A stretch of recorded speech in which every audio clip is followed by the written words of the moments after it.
Nani. Rooney! Oh, wonderful! What a goal! In the air, Srishan takes it! India win!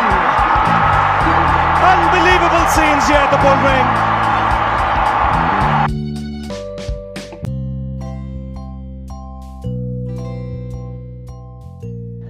Hello, guys. Welcome to the next episode of the Shinpad podcast with me, Bala, and my good friend Vignesh. So, in this episode, we wanted to talk about United's wretched 21-22 season. Wretched is an understatement, isn't it? Yeah, I mean, to start off with, like a couple of years back, we are talking about like something is going to happen. Always, the new manager, something is this squad is building, the vibes are back, and everything is back. Yeah. And now we are sitting here, fighting among ourselves. Like the fan base is pretty toxic. We are fighting amongst ourselves. We are talking about it every day. The season is over, but still we are pondering about it. It tells the state of the club, the state of the mindset of the fans as well. So it's a very weird situation. No? You love something, you watch it every day. You have been supporting the club for so many years, and in return, this is what you get: the atrocious rumors that are coming in the way. And oh my God, yes. I don't know who writes all this script, Bala. It's unbelievable. It's like I don't know why Amazon Prime hasn't signed a deal with United for this. Like chuck about Arsenal or Tottenham match, but these guys should like sign a deal with United and start a season, right? I think that's a big banger that would happen if Prime decides to do that. Yeah, definitely. And I guess it also depended on Oli, because once they asked him, he said a firm no to it. Like even in a press conference, he said that the dressing room is a sacred place, and we don't want to allow anyone to film inside. But I don't know what the new manager and the new management will think about it. So will be fun, especially if this season would have been the perfect recipe for a series actually. Yeah, like you let's just imagine this, we will have the supporting actors like Goldbridge or Samuel Lacoste. That's I think we can sit and write a script about it. I think like if anybody wants to know what is Manchester United all about, I would like suggest them to just install Twitter and see the numerous things that comes every day. So it's pretty. Exactly. I don't know, like you take a blender, put all the toxic fans into it, all the stupid news coming into it, the players, the lack of motivation. I don't know. It's a cesspit actually. It's kind of a mix of everything. There is a lot of good, but then the bad is so much that it always overshadows and completely suppresses all the good that's there. So I mean like it's good to have an opinion.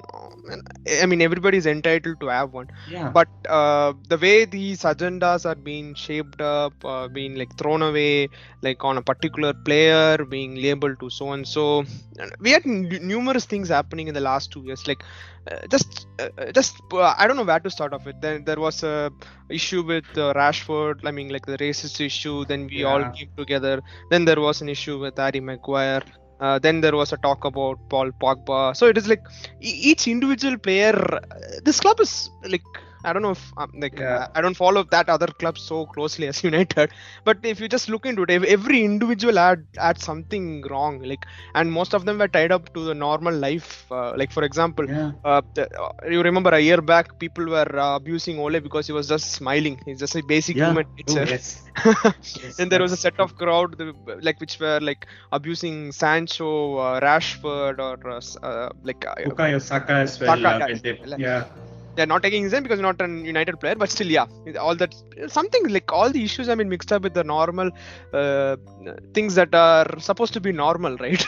Exactly. So, it's like, but the social media fan base is like supremely toxic. I don't know. It feels like they thrive on that toxicity and negativity. They constantly want something negative so that they could push their agenda, push their player. And these player FCs, oh my god, that's like the most horrible thing to happen to United. Pogba FC, Martial FC, Van de Beek FC. I mean, like, come on, man. Now we have, Mr. Number Seven's whole idiotic fan base of millions and millions joining in as well. So yeah. Yeah, I mean, yeah. I have been delusional also, like being supporting one particular player, not looking as a whole, as a team. Just like I've been there, but like we learn through it, we become mature, we tend to be a good supporter. Like we are supposed to back the team, how much bad they play. But what's happening here is like pretty. I don't know. Yeah. We're literally like.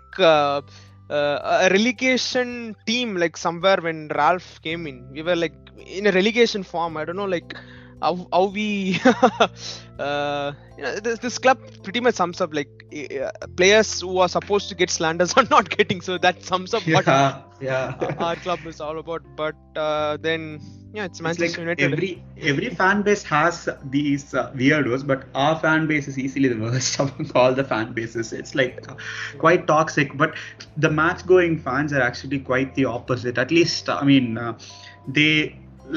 they try to support every player as much as they can, unlike the online fan base.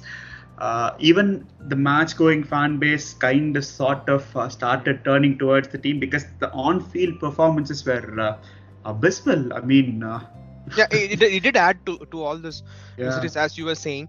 And just suppose like I'm just telling my personal what's happening. Like if I go meet up some of my friends, they support different clubs, Liverpool, Chelsea, Arsenal, and all they talk about is how poor Maguire is, how poor Pogba is, how poor XYZ player is, how poor Fred is.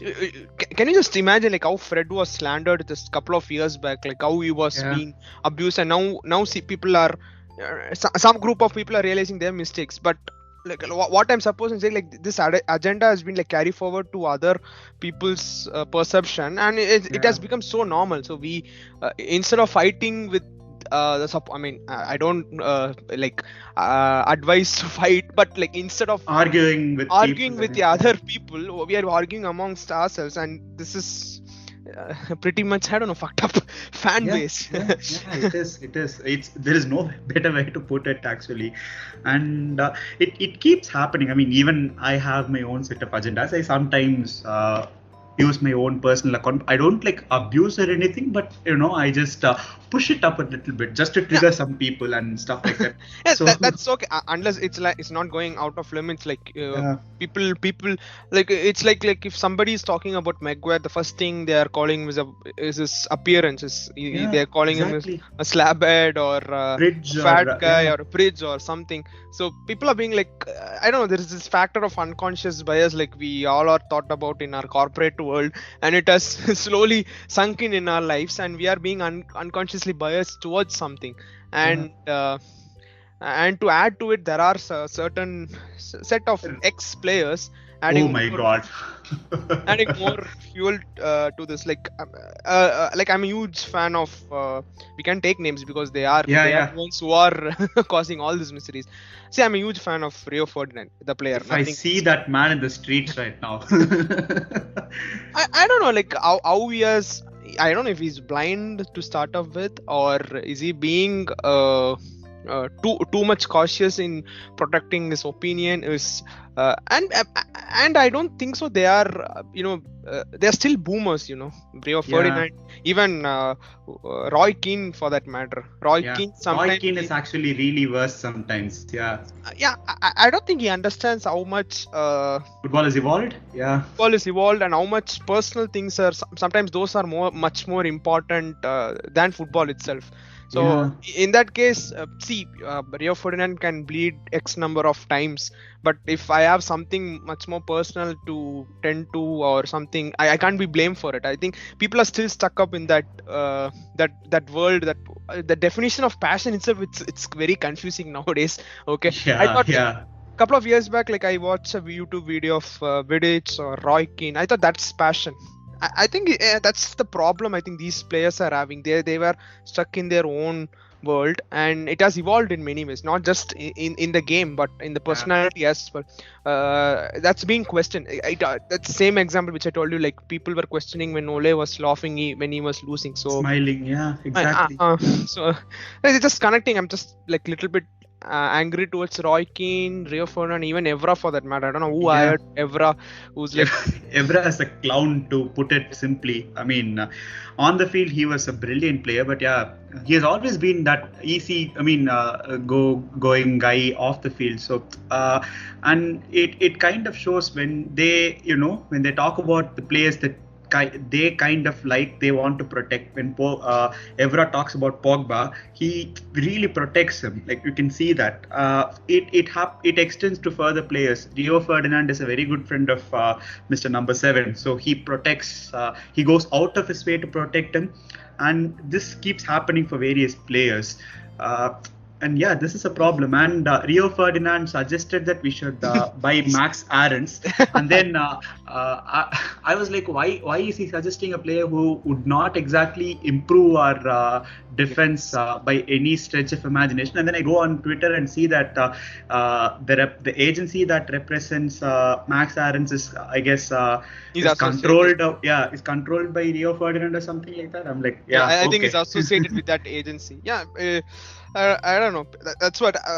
If you ask me what is passion in football, I'll be numb, because I thought like a couple of years back this was this, and seeing all these players rambling nonsense, it's a. I don't know. I think these ex-players have their share amount of all what's happening. I mean, it's like they say that Maguire doesn't shout, but then he keeps talking and talking and talking, and he organizes everyone.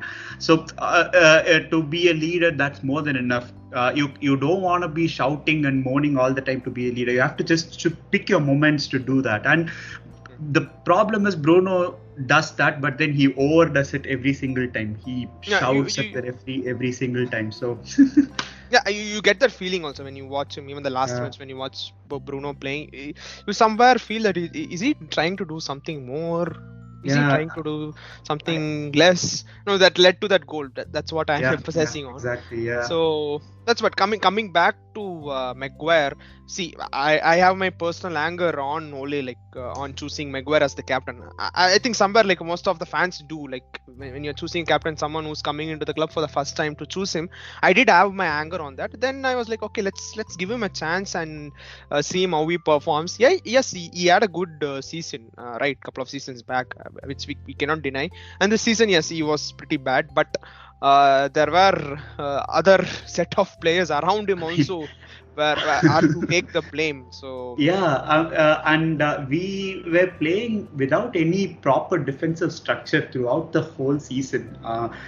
We started off with a kind of this free energy kind of team where we the Leeds game and even the Southampton game, we tried a lot in that game, though we scored only one goal, I guess, in that game. We tried a lot, but then it kind of started off like that, and then we went into a shell.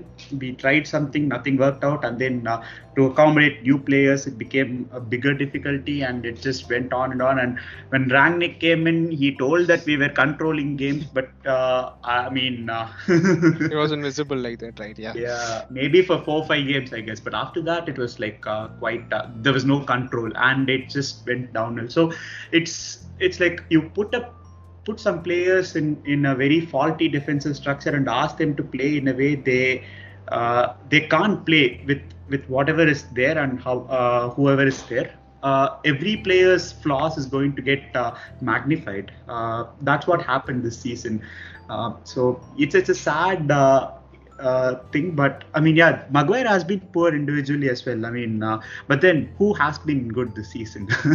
And that's what, like, that's my another anger as well. Like, people who are supposed to be under the scanner are not being questioned. Like, I have to start with the man number 1, David. Oh my God, So, no, I was talking with my friend about Dean Anderson. Like, I was just telling him, like, just that small injury that I think Ole was giving me a run off for many games in the Premier League last season. Yes, and an injury came back, and again De Gea had to come in, and post that I think it's been Mr. Like I'm like one of the biggest fans of De Gea. Okay, Yeah, but we all have been. we all been, yes. Yeah. But just to like come into terms like how poor he has been, like how defensive his mindset has been. How I don't know why. I think the couple of games back he was shouting for miss giving up, like eating a 6 out of nowhere, where he's supposed to give a easy pass to Maguire. I don't know what has gone through his mind.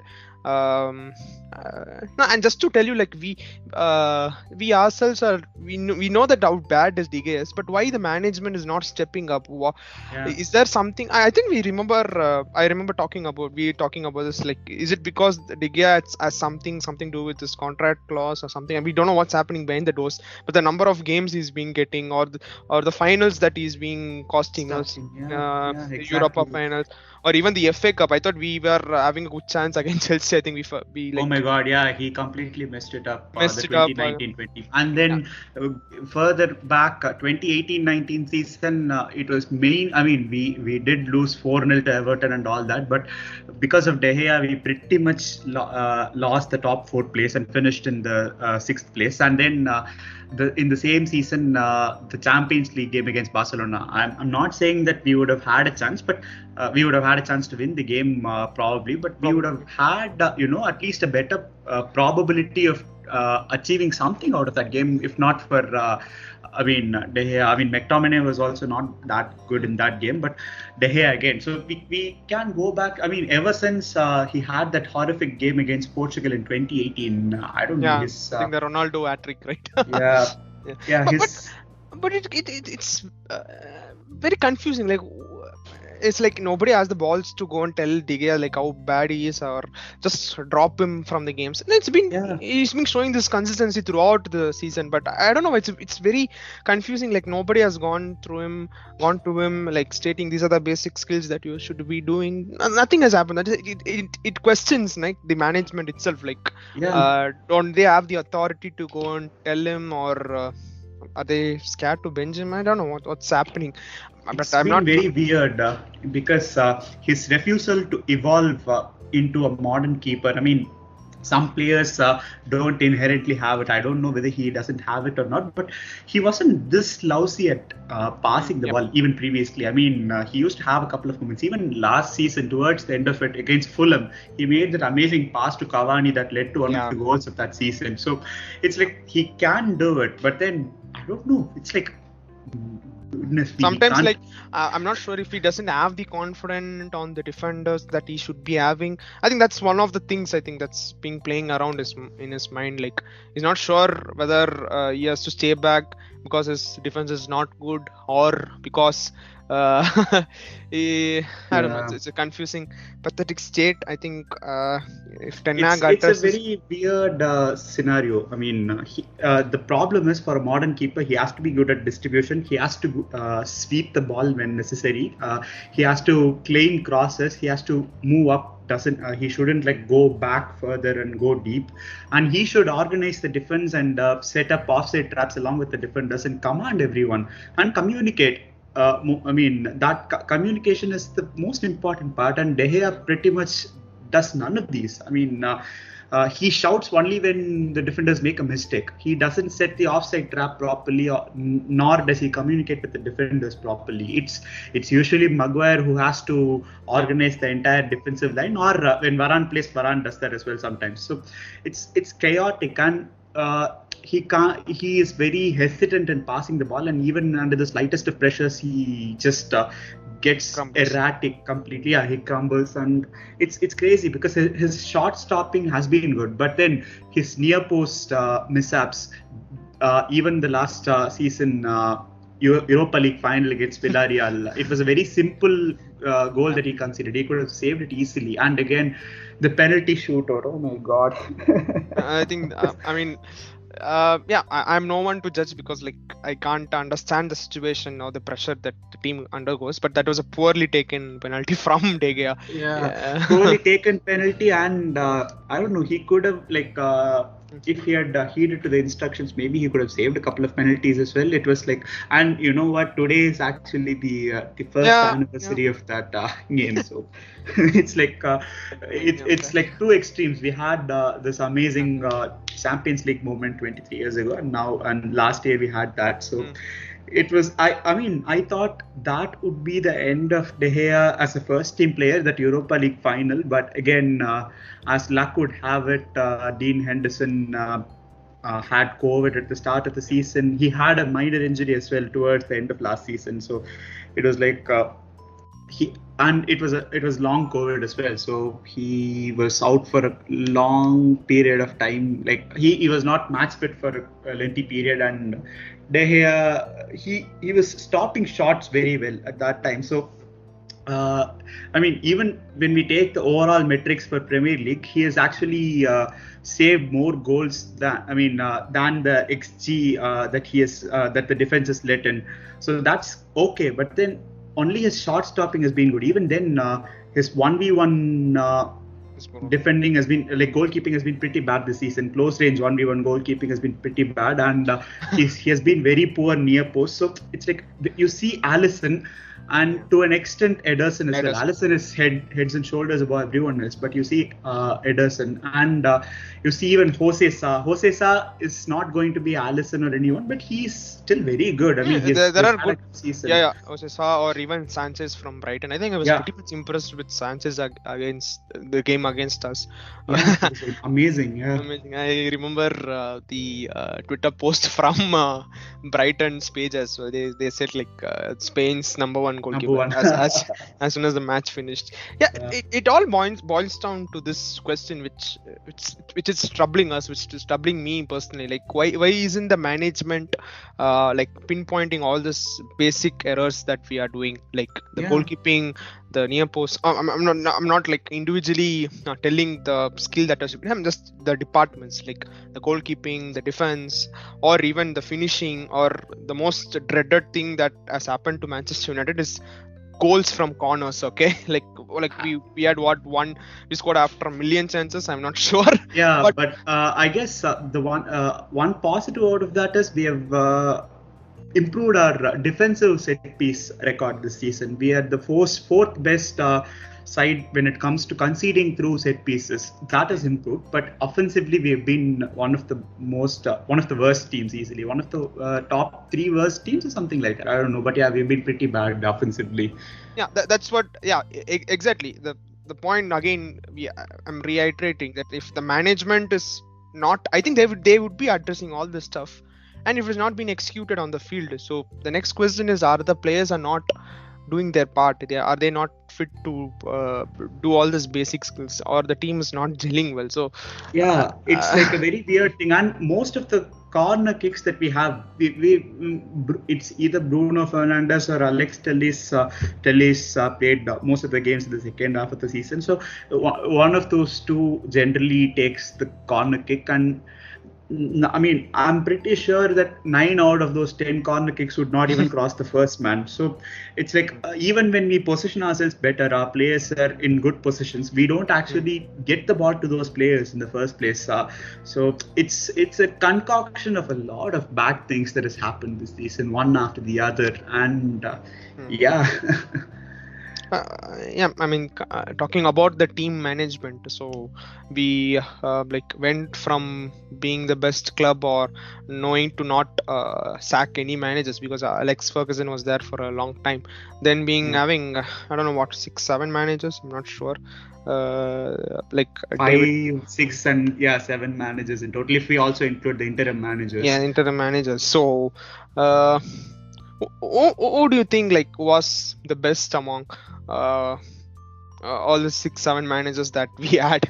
all of one common thing that I could see is that there wasn't a proper planning post Alex Ferguson. Exactly. I think Alex, I don't know if we would get slandered saying this. I think Alex Ferguson also had his part because being a manager for these many decades, 27 years, almost close to 3 decades. So to put some planning into perspective, I don't know. It shows that the poor way we have handled the managers. From I think definitely. David Moyes was a starting point. I think I completely stopped watching. I think for almost one and a half season, I didn't even watch Manchester United play when Giggs took over. Then Louis van Gaal season also didn't interest me.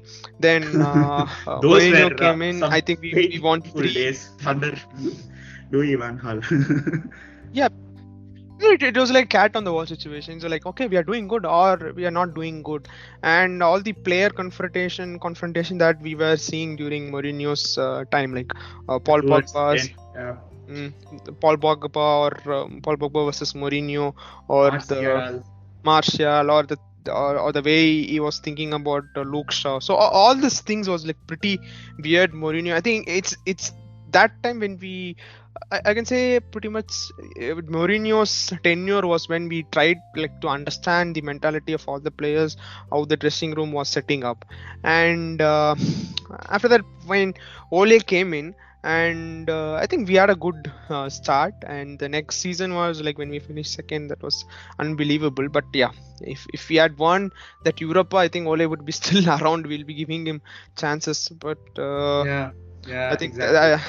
the certain set of fans or the media, or I don't know, we were looking for instant gratification. I think I also have to put myself into that group, because we haven't won anything major. I'm talking about the Premier League for a long time. I think that instant gratification or the instant glory that we wanted, no, all this like gelled up among all the fans, the media, and it created the pressure on whomever is going to be associated with Manchester, now, be a player or a manager, or even I don't know, even someone who's going to look after a player's health or something, the doctors. I think it's all linked to that. So all this pressure has been mounted to this all instant gratification that's been accumulating, I don't know, since what, 2012 or 2013. Oh my god. So when we record the season review for next year, we'll be saying that we haven't won a league title in 10 seasons. Amazing. And it's the lack of planning, and the lack of both contingency planning and exigency planning. So what happens when the situation becomes really worse, tenuous. Big clubs usually have these flexible plans, but we've been so poor. This Ed Woodward era has been marred with one bad decision after the other, and it's like he felt like a kid in a candy store initially. He was like, he just tried everything, and nothing worked out. I mean, you appoint David Moyes, okay, he's fine, and then it didn't work out. You appoint Louis van Gaal. You get him a set of players that were not his first choice targets, but then the second season it becomes it starts getting better, but then it goes worse. When he was actually trying to build something, you sack him and bring Jose Mourinho. Jose Mourinho was like the exact opposite to Louis van Gaal in terms of managerial philosophy. And again, he got backed in the first window, he got backed in the second season, but then he didn't get backed in the third season. And this keeps happening. This happened to Ole as well. He was backed very well in the first window, but in the second season, they should have somehow brought in Sancho. Instead, we spent a lot of money on youngsters who might never play for the club, like Amad Diallo, Facundo Pellistri. They are very good youngsters. But then what we needed in that season was a bit more of an experience a bit more of an experience and depth in both attack and midfield. So we didn't get that. And then after one season, we get a Sancho. So the integration of a player into that system gets delayed, and then we stumble into an unnecessary transfer again. So it all kind of mounts up, like the improper planning throughout. When the other clubs, take Liverpool for example, City for example, and even in this winter window, when we could have gone for someone like Julian Alvarez, who City have bought, or Luis Diaz, when we were already short of attackers and Martial was getting loaned out. So we could have actually gone for someone. They were afraid that this player might not have suited the new manager. I agree with that to an extent, but again, the top clubs, I mean, Liverpool went and splashed 60 million on Luis Diaz, got him in, and now they are in the Champions League final, and they didn't lose a single league game in 2022. So, City have already bought like Alvarez and Erling Haaland. So, they have these proper plans, and I don't know whether we'll ever reach those places, but this new management, the change in the management structure, I hope. Yeah, I think we say that players need to have an adaptability to the system, but if the system keeps on changing for no reasons, you even add Ralph coming in with his own philosophy, with his own thinking. Many of us went through YouTube and we were like, oh guys, this guy is going to be brilliant, and you see what's happening on the field. We talk about players are not being adaptable. Yeah, that is is always there, but you keep changing the system, you keep changing the management, the staff. So what happens is the players think that they are the ones who are going to stay. So naturally there is a rot that sets in. I mean, we have had players from the Louis van Gaal era, and David De Gea has been here from the SAF era. So it's like some players automatically it kind of there is this mentality that kind of creeps in that we are going to outlast this manager anyway. So after a while they are like, why do we need to even push? Why do we need to even mend our ways to try? And with Rangnick, I guess this problem became more prominent. They were like, this guy is going to stay for just 5-6 months, so why do we have to push for this guy and change our ways? We can just do whatever we want to do. That kind of became a very big point, I guess. Yeah, I think most of us, meaning the club itself, like, seemed like it went into a shell when Ralph came in.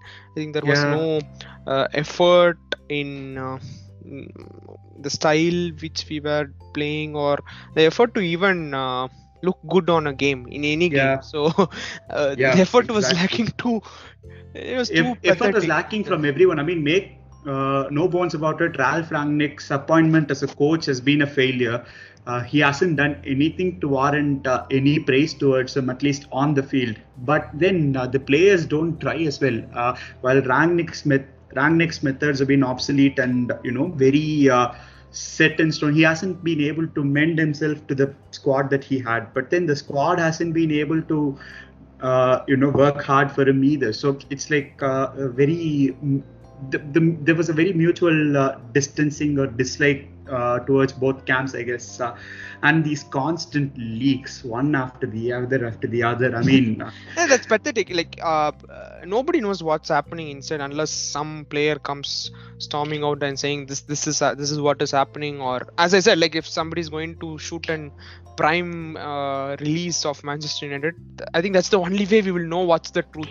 And the constant leaks, I don't know how it gets out, the way people are creating a thread about it, the things that we are reading about it, like starting from Maguire as the captain has created a rift among the team members, or the constant I don't know, the frustration that people are having. I think the Pogba issue has been an issue since Mourinho's tenure as well. And the constant Martial issue, even Rashford for that matter. So all the stories that are coming in, I mean, at a certain point, I think some of them were coming out dismissing all these accusations, like Rashford came out. Rashford did it. Yeah, even I think some time back, even Maguire addressed that matter.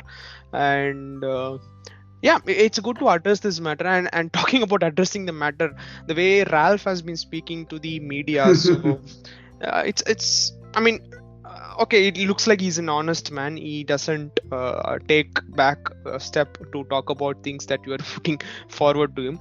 But the way I know, people are different. People have their own perspective. I think there was something missing in, like, a boundary or the line which exactly Ten Hag's talking about. I think, I hope it doesn't become a meme, or next year we don't talk about how he's being too defensive in his press conference, because naturally that's what it's being happening in our club. I think it was happening with Louis Van Gaal's personality towards media, Mourinho's personality towards media, Ole's personality. I think it was like opposite polar to all these managers that we are talking about. And I don't know. It's been crazy, and I guess that also must have a knock-on effect on the players. I mean, the constant, blame shifting towards the players. Yeah, again, I understand that the players were not up to the mark, but there is a line. Rangnick, I don't know. He was like, after a point, I guess he realized, okay. I'm not. I'm not gonna stay for a long time anyway. So fuck it. Let's just go ballistic and start throwing everyone under. So, I mean, it was also, I guess, through the press conferences, he was sending a message to the new manager, maybe saying that the squad is not professional enough. The players don't work hard enough. I mean, his last interview. I kind of agree to that. Yeah, I think I kind of agree to what. Side with Ralph with what he has done through his press conference, like kind of expose the team, can I say, expose the dressing room atmosphere in a way, which could help Ten Hag a bit to prepare pre-season, talk with the players, get his notes. I think that's one small positive, but as I said, we have no idea what's going inside the room. Exactly. Except the players or Ten Hag, nobody. Samuel Lacazette doesn't know about it. Walbridge doesn't know about it, or our favorite even Andy Mitten doesn't know about it. So all this news and leaks or what's happening, the reports we are reading in social media, or the the faithful United pages that we are having on Twitter.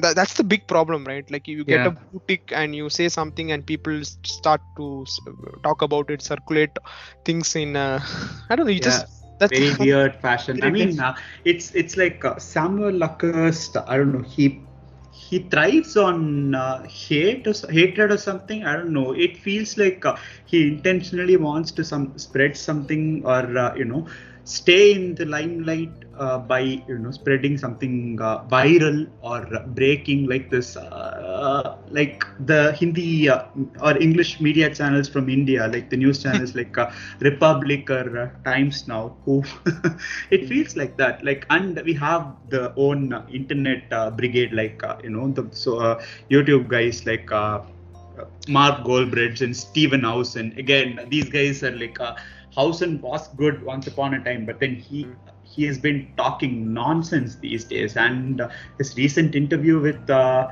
guys on Overlap, I guess Jamie Carragher and the other guys, I mean, oh my God, Housen was spouting so much bullshit in that interview, and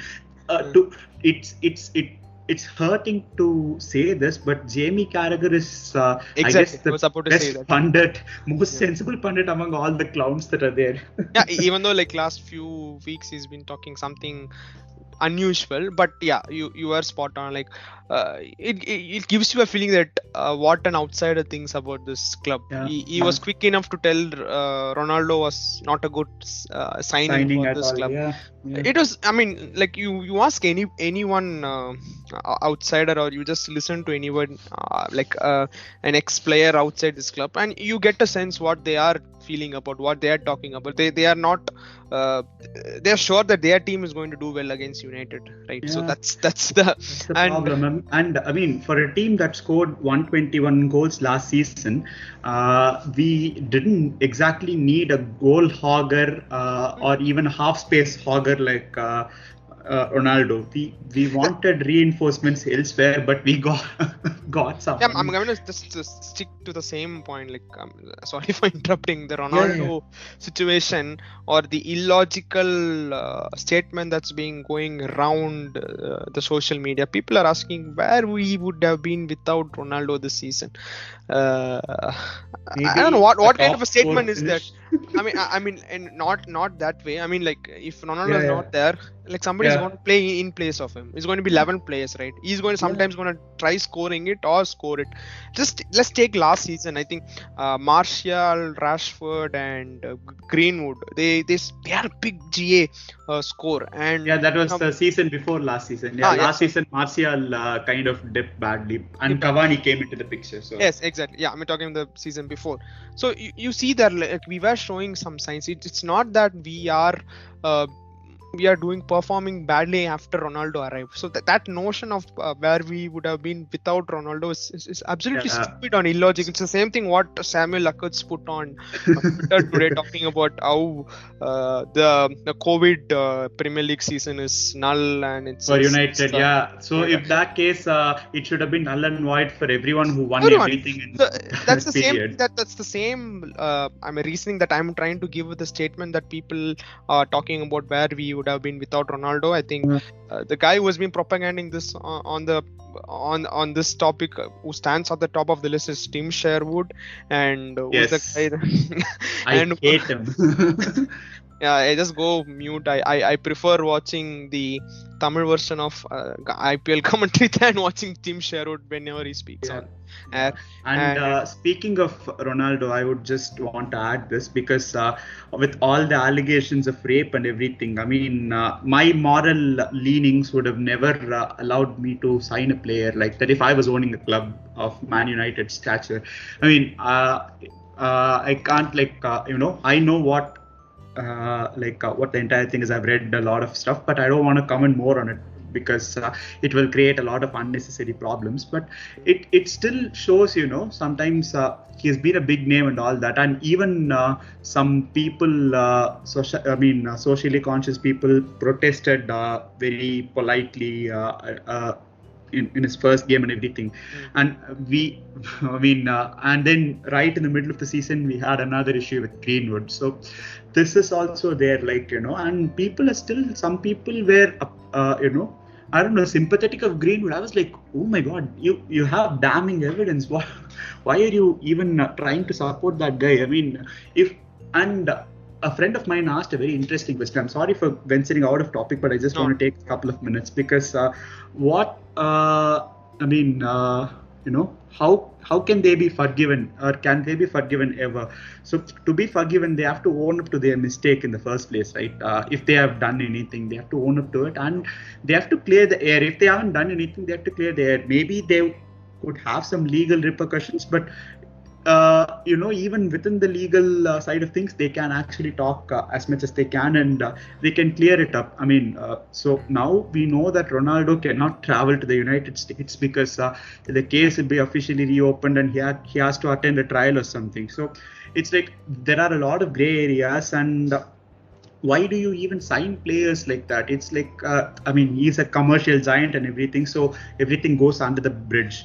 But then the club has to be, sometimes conscious. When you conscious, when you have a women's team, when you're trying to promote the women's game and everything, you have to be even more conscious of all these things. It's a bit of a sad thing, but apart from that, it's been a problem on field as well, and we'll discuss that slowly. So coming back to Tim Sherwood, you continue with him. Tim Sherwood, and there was another clown from ESPN. Who was that? Steve Dawson? I'm not sure. I don't remember. Craig Burley, I guess. Yeah, I think they. I think these people work. They are. I remember their faces, not their names. I think it's pretty good for me. I don't want to go to YouTube and search their names. Yeah, but right? People, these reporters know that we are a clickbait thingy on internet. They can write anything. Even I can write anything. You can write anything, and we're going to be like talk of the town forever. And I have come to a point personally feeling like I shouldn't give a damn or an energy about this club if they are not willing to give a damn on the pitch or on being run as a good club. So I'm spending my nights, sleepless nights, waking up. Exactly. Or staying awake around investment. Lot of yes, it's not like that. I'm not. My money is not involved with the club. Excuse me. It is I do buy an official authentic jerseys. Like I do subscribe to the channels that are running the Premier League. So I can question, but if they don't give a damn about how the club is being run or how they are gonna play on the field, I think like I've come to the state like why should I give a fuck about all this unless they show something on the pitch. So it is true. I mean, I mean, ever since I started watching football, like after like my seventh standard or something, I hadn't missed a single game for almost 15 years. Even when I couldn't watch the game, like I would just somehow watch at least a part of it, or go back and watch the repeat telecast sometimes. But this is the first season. I guess I missed like 8-9 games in a row, and I didn't give a damn about any of those games. I was like very peaceful because. It went to a point where it was as you said, why should I give a damn about this club? I mean, they don't care. So I mean we that's I think it's something that we have adopted it into our lives. So even though we talk bad about it, tomorrow we are still gonna be talking about it. It's like a toxic relationship that we are having with Manchester United right now. You scold me, you abuse me, and you stay away for some time. I'm going to be still coming back to you. So it's a toxic relationship that's happening with us and Manchester United, and we are going to be seeing a lot of things on Manchester United. We're still talking about Manchester United, right? We don't have any games to play. We're supposed to be talking about the Champions League final, or we're supposed to be even talking about the Conference League that happened last night. But here we are sitting here talking about United because people like Samuel Lackertz or Goldbridge or Ferdinand have something to say, have some story, have some opinions to project it to the fans, and the fans take it in their own ways, in their own perspective, and we fight among ourselves. And I don't know, why should this happen for a sport? It's just a sport. Aren't we supposed to be enjoying this rather than, I mean, right, there are some tactical aspect to it, correct, but you're supposed to be end of the day enjoying it, exactly. That's what the great fan Alex Ferguson said as well. Just go out and enjoy. Go and enjoy. Like I agree that the glory has to come someday, but you see Liverpool, they won once in 30 years. Yes, there would have been a similar kind of situation on Liverpool's side. I'm not sure about it, but to stay patience will be an understatement for this club. I think that's what we should be doing right now. And I guess the social media era is the problem. Previously, when Liverpool were in the trenches, social media was not this popular. I mean, exactly. Now that as you said, everyone is craving for instant gratification, instant success, and that's not going to happen. It's going to take a lot of time. So it's high time that we give the people who are responsible that much time to build everything up back, because it is paramount. Patience is paramount. I mean, we don't have patience. We are running on thin ice because we've been pathetic for so long. Hopefully, something changes, because to enjoy football, I was actually enjoying the football that we were playing from 2019 to 2021. Those 2 seasons, it had its flaws and everything, but at least it kind of felt like we were. It felt like we were watching a United team. So that feeling kind of came back in those 2 years, but this season everything has just gone for a toss. And I hope we do get the recruitment right, and weed out a lot of players, because we have Pogba's leaving, Lingard's leaving, Matic is confirmed that he's going to leave, Eric Bailly is going to leave, Phil Jones is going to leave, Mata most probably, Cavani is leaving, and hopefully maybe one of those fullbacks will leave, I guess. Phil Jones is leaving. So we have a whole bunch of players, around 10 players. Lee Grant is retired. So just imagine a year back we were sitting here talking about how good the United bench strength is, and here we are talking about how we are going to have no bench strength at all. So it's like the Thanos snap. 1 second everything is there, next second half of the world is gone. So it's gone.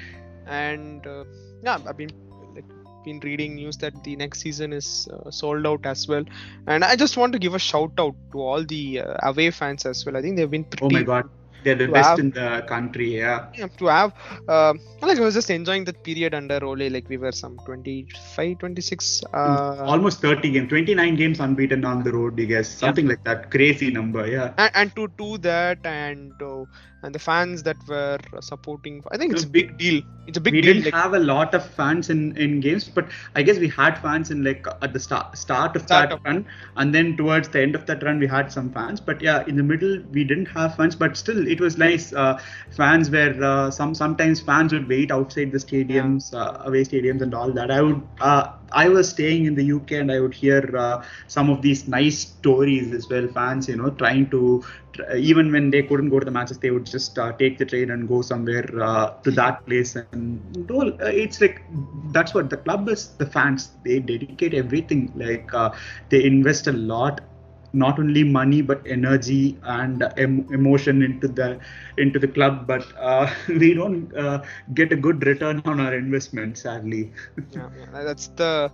Yeah, it all boils down being like glorified or wanting for glory. I think that's and the players and everything. So we'll go from the goalkeeper then. What we can do now is maybe start with every position and just evaluate everything and the players and. That's a good idea. Maybe we'll. As I said in the beginning, we'll have I don't know if we didn't say that, right? Okay, maybe this would be a 2-part podcast episode. So this would mark the end of the first part of our episode. So stay tuned. Thanks for listening for Shinpad podcast. This is Vignesh and my friend Bala signing off. Thank you. Bye, guys.